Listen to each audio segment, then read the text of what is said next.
दिल्ली के Connaught place आए और मृणाल के छोले कुलचे ना खाए तो जी क्या दिल्ली आए और क्यों ही दिल्ली आए। सुबह से शाम शिवम ये आवाज लगाते थक चुका था। आज घर जल्दी जाना है तो उसने पाजी को फूड ट्रक बंद करके जाने को कहा और वो भी सामान समेट कर निकल पड़ा। लेकिन तभी उसे आभास हुआ कि 2 आदमी उसका काफी देर से पीछा कर रहे हैं, जिन्हें देखकर वो और तेजी से भागने लगा। पर तभी शिवम का पैर पत्थर पर पड़ा और तेजी से उसकी तरफ आ रही एक बड़ी बेंटले कार में शिवम को उसका अतीत दिखाई दिया। आप लोगों ने मुझे ढूंढा कैसे? आपसे बेहतर कौन जानता है कि हम जिसे ढूंढना चाहें उसे पाताल लोक से भी खींच निकालें। फिर आप तो यहाँ दिल्ली में ही मिल गए। क्यों, सही कहा ना मैंने मिस्टर शिवम शाह? मेरा नाम शिवम शाह नहीं, शिवम गांधी है। और मैं आपको कह चुका हूँ, अच्छे से समझा चुका हूँ कि जो आपको मुझसे चाहिए वो मैं आपको नहीं दे सकता। तो मैं ये मान लूं कि आप सच में सर यानी अपने दादाजी का इनविटेशन ठुकरा रहे हैं।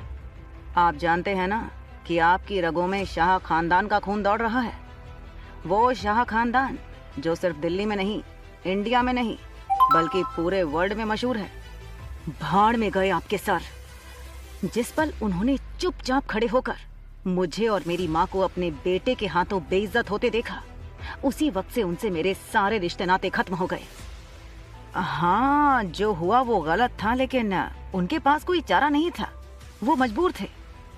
पिछले 2 साल से उनकी तबीयत बहुत खराब है और उन्होंने ही हमसे कहा था कि किसी भी कीमत पर आपको उनके पास ले आएं।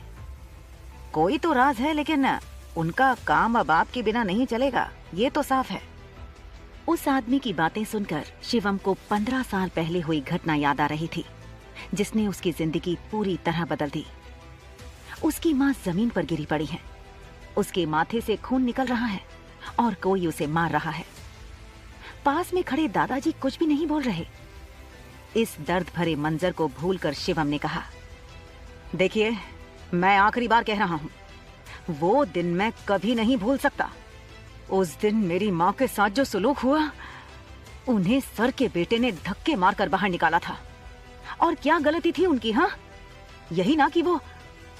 इतना कहते हुए शिवम अचानक से रुक गया। उसके दिमाग में हजारों सवाल चल रहे हैं। इतने सालों बाद उसके दादाजी ने उसे वापस क्यों बुलाया? क्या थी उसकी माँ की गलती जिसकी मिली उन्हें इतनी बड़ी सजा? आखिर इतने बड़े परिवार से होते हुए क्यों जी रहा था वो एक आम जिंदगी? क्या शिवम अपनी दादा की इच्छा स्वीकार करेगा या फिर लेगा अपनी माँ का बदला?